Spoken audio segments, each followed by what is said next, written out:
Welcome to another series of Hospitality Insider on KoniTV. I'm Connie Kim, and today I have a wonderful guest to share all his great contribution to the hospitality industry, Larry Carver. Hi Larry, welcome to Hospitality Insider. Hi Connie, thank you for having me. I'm looking forward to this. Well, tell us all about yourself.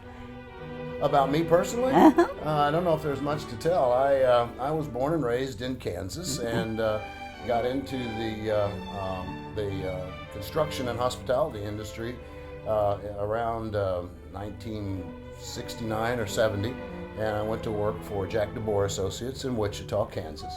I finagled the transfer to Atlanta. We were doing a project there. And when that was done, they wanted to send me back to Kansas, and I said, no, I want to stay in Georgia. So I fell in love with the trees. Yes. So I went to work for Cushman Corporation. Right. And they were building Colony Square. And in that project, there was a Fairmont Hotel, a retail mall, and of course, office buildings. And then after that, I was very lucky to have been hired to go to work as a partner with John Portman in a company called Peachtree Purchasing. That's right. A man by the name of Lowell Goldman hired me. Oh, that's right. And Lowell is an icon in the industry, and he really taught me the business. And so I was with Portman for 8 years. Right. And went out on my own in February of 1983. 1983, Carver Associates was born. Yeah. Right. We formed Carver Associates in 1983, and with an office in Atlanta. Right.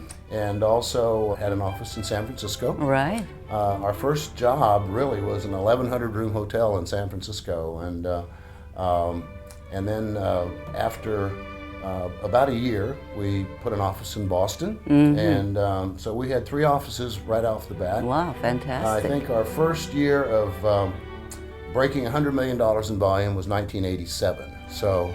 Right, you know, for the audiences, I know that you have done great jobs for the owners and developers to how to purchase, but would you please explain to them exactly what you do in purchasing? We buy furniture, fixtures, and equipment for hotels, and we act as agent for the owner. Right. And our job is to work with the development team members, the interior designer, the architect, and the contractors, and we take the specifications that the interiors people develop, submit them to competitive bid to the industry, and then once we have the bids, we review them with the owner and the other members of the team, and collectively select a vendor. And then once the vendor is selected, it's our job to schedule the manufacturer, make sure that everything is made in accordance with the specifications, and then handle the scheduling and logistics to have everything delivered to the hotel when it's needed. Right. We coordinate with the installation people and work with the operator and all the other team members to make sure that everything goes as smoothly as possible. There are always a few glitches, but and then we handle all of the data processing, accounting, and paperwork involved in tracking and getting all the vendors paid. So in essence, we're an agent for the owner, and we look after his best interests. It's a fiduciary obligation. All right, absolutely. So if you can say something that is unique, that is different than any other purchasing companies in the industry, what Carver Associates can you say? Well, actually, I guess we're one of the old guys, and we learned, we were there in the beginning, I guess. Lowell Goldman and Howard Hirsch really pioneered this type of purchasing. That's right. Prior to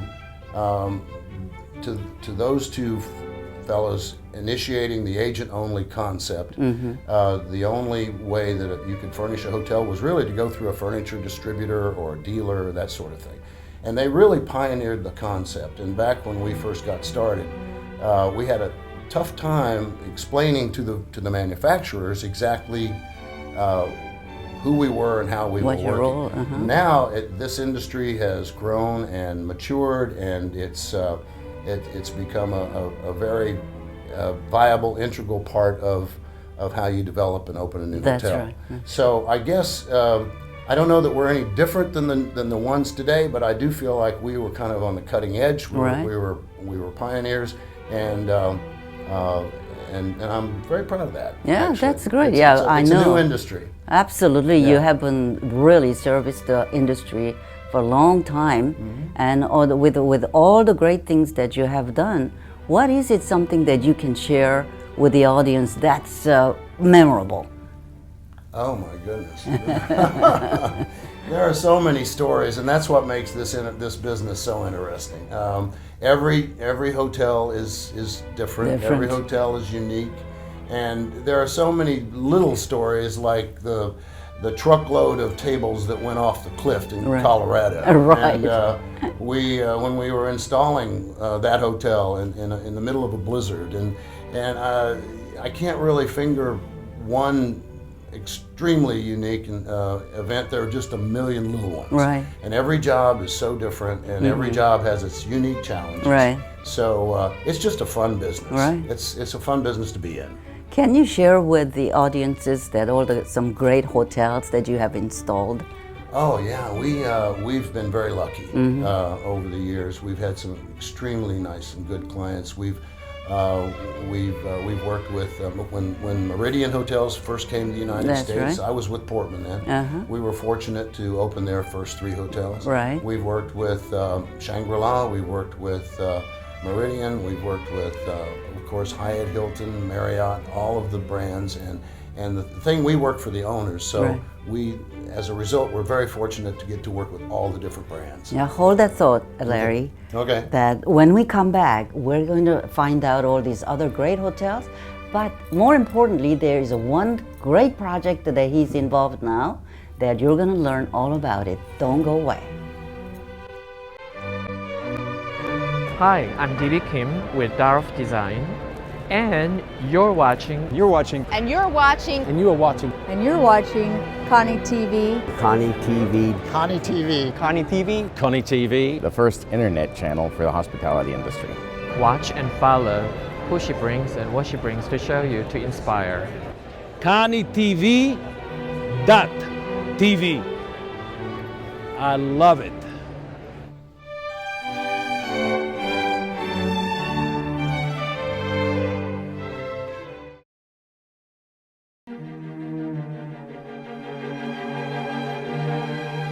Welcome back to Hospitality Insider with Larry Carver at Carver Associates. Hi, Larry. Hello again. Yeah, let's continue this, your great story, that all these wonderful projects that you have done. What is something that is so successful, you feel you're so proud of it? Oh my goodness. I think the Shangri-La Taipei was probably one of the most satisfying jobs we've done.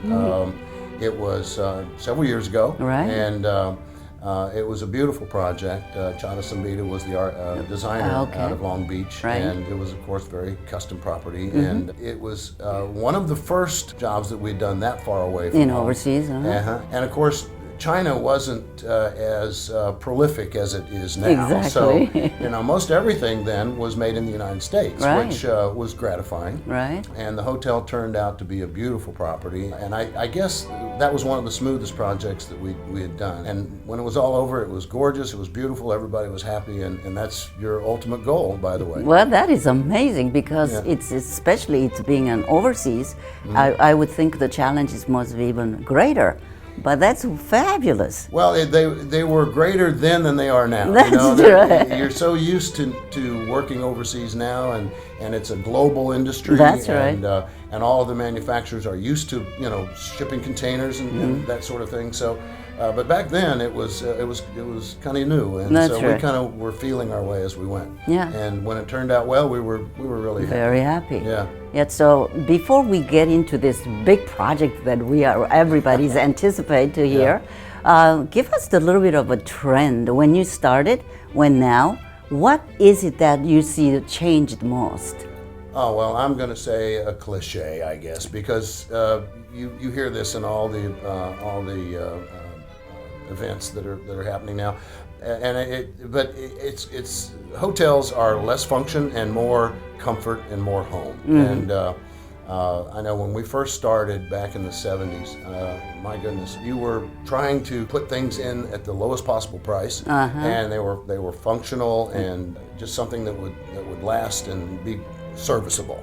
Now, design is such a much bigger part of it. Right. And the cutting edge trends in the design industry really show themselves off in hospitality. Right. And you've got some really fantastic design firms in this country, and they're just always coming up with something new. Right. And technology, of course, exactly, just really changes everything. Right. And so you build the hotel room to accommodate all the technological advances, and my goodness, by the time you design something and by the time you install it, there's a new technology that you have to That's right. consider also. So it's a never-ending learning spiral process, and a learning curve, and that's what makes it so much fun. Exactly, that's absolutely right. Yeah. You know, we hear a lot about this huge project that's happening in Korea. Oh yeah. And so tell us a little bit about that. So I wanted to maybe at least to start with that section, and then we'll finish it in the next interview. Okay. It's really an exciting situation. And in 1993, I met a gentleman by the name of Chang Ko. And Chang is a Korean gentleman, but he lives in Los Angeles, but spends 90% of his time in Korea. And there had been some changes in Korean law then that allowed outside firms, consultants, to work in Korea. Right. So we joined forces in 1993.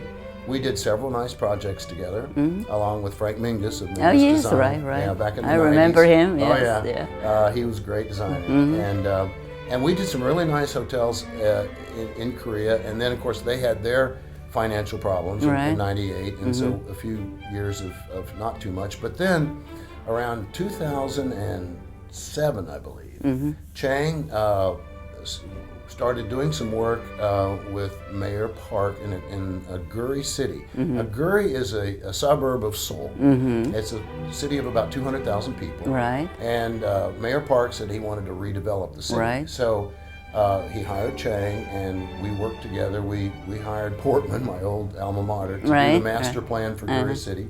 And then between the border of Guri City and the Han River were about 1,000 acres of open land. And it was partially owned by the federal government, partially by private industry, partially by provincial government. Right. And so Mayor Park and Chang says, we should develop this. Right. And so Chang, my partner, put together a concept. It's called Nature, Culture, and Design. Right. And we're actually going to develop, I think around 450 of the 1,000 acres. And his concept is to have several villages. Right.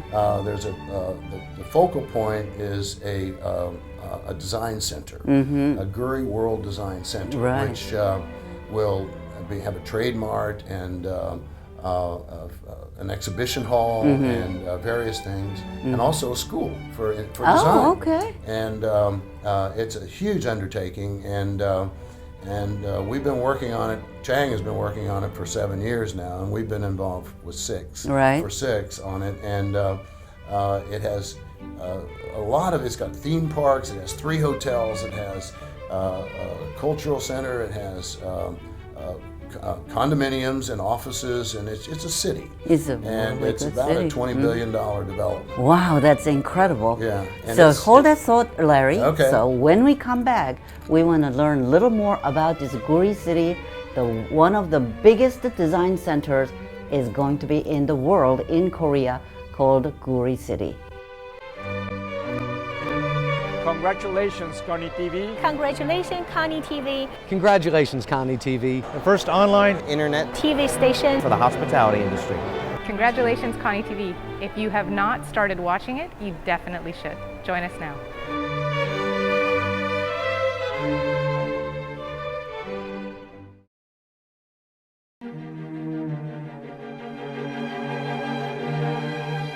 Welcome back to Hospitality Insider with Larry Carver at Carver Associates. Larry, thank you so much for sharing that story. It's exciting. It is exciting, and we're just thrilled to be a part of it, actually. But back to Guri City. The concept is, once again, nature, culture, and design. And the driving force behind it is the design center. Right. And the whole idea is to make Guri City the epicenter of interior design and development in Asia. Right. And to that end, we've been very lucky to have Michelle Finn join us. And we've put together an advisory board. Right. And to provide insight and guidance to the team developing this project. And it's an amazing group of talent. Architects, interior design firms, some vendors, development managers, finance folks. I mean, it's just an incredible group of people. And we just had our board meeting here in New York this past couple of days, and it's just a thrill to be around so much talent.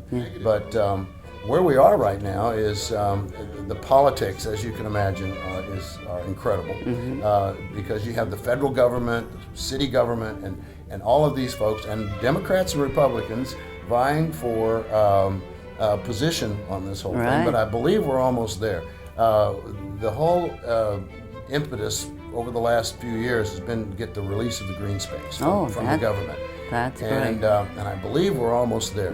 I know Chang said there are 28 steps to get the green belt released, and we've done 27 of them. Wow, that's There's great. one more to go. Congratulations. And hopefully we'll have the green belt released before the end of this year. And then we formed a special purpose corporation, and the funding is there to buy the land. And so if all goes well, we're hoping that the land can be purchased say before April or May of next year. And of course then we'll redo the master plan. That's right. We've hired RTKL, did the original master plan. And I think there's been some changes. We'll do that. And then we hire a master architect and a master development company. And hopefully, if everything goes well, we hope to start having groundbreaking on infrastructure before the end of next year. Oh, isn't that fantastic? And it's really an exciting thing because we've invested 6 or 7 years in this effort, and it's such a big project, and working with the advisory board has just been a thrill because the talent that's available in the United States design and architectural community is just staggering. It's stunning. Yeah, that is true, Larry. Yesterday I was talking with Mayor Park. See, one of the great things that I think this Guri City Design Center is going to provide, look at all this. He said only less than 10% of a design school graduates really practice design. So think about it, this design center would provide a lot of dreams come true for a lot of young people who are just coming out of school. Oh yeah. Yeah. Yeah, it really is, and I think the vision of Changko and Mayor Park is all encompassing, and they've hired these really talented companies to help them and guide them because the emphasis once again is on design. I know Korea, the federal government, is behind this project in large part because this represents a whole new industry for Korea. They have really maxed out their manufacturing and their electronics. They're at the zenith of their career now as a country, and so this is a whole new industry, and they want to make Guri City the Milan of interior design and architecture, and I think it's a tremendous goal. I hope this will be all finished before the Korean Winter Olympics. And let's all see. That would be great. Yes. But we have a few minutes left, but I would like you to share what is your future plan as Larry Carver, and give us some wisdom to anybody who is watching you, through your experiences. When you say the word wisdom, that brings me. I was always pretty young when I was in relation to the fellows I worked with, and I always thought when you got to be a certain age, wisdom comes with it. It really does. I don't know about wisdom, but I think really the only thing that I can advise young people to do is just stick with it, because our industry is peaks and valleys. That's right. There are great times, and then there are hard times. We follow the economy. That's right. And if you can, number one, be honest and straightforward and work hard and stay with it through the hard times, then things will get better. It always does. And you can't find a more fun business than great. this, I think. It's just because you're surrounded by talent, you get to, when the job is done, you've got great satisfaction. You look at this hotel and say, wow, I had something to do with that. That's right. And you don't get that kind of satisfaction out of just any job. Yeah. So that's what makes it fun. You know, you're absolutely right. We are people before we are any professions. That's true. And you meet so many wonderful people, and no one can be successful by themselves. This hotel industry is a community. Yeah, it's community a family. of a Yeah, family. it really is. And it's a friend. We've got a lot of competitors, but they're friendly competitors. Exactly. We know all of our competitors, and we work together. That's right. And to make the whole industry better. It really, that's one of the great things about this business. We do. We have an abiding interest in making our industry better. And everybody really that we know in the industry has the same goal. Wonderful. That makes it fun. Well, thank you so much, Larry. Sure, and thank it was you. a pleasure having you and sharing with the wonderful stories. I really enjoyed it. Thank you very much, Koni. Thank you for watching Hospitality Insider with Larry Carver from Carver Associates. If you'd like more information, go to KoniTV.tv. Thank you for watching.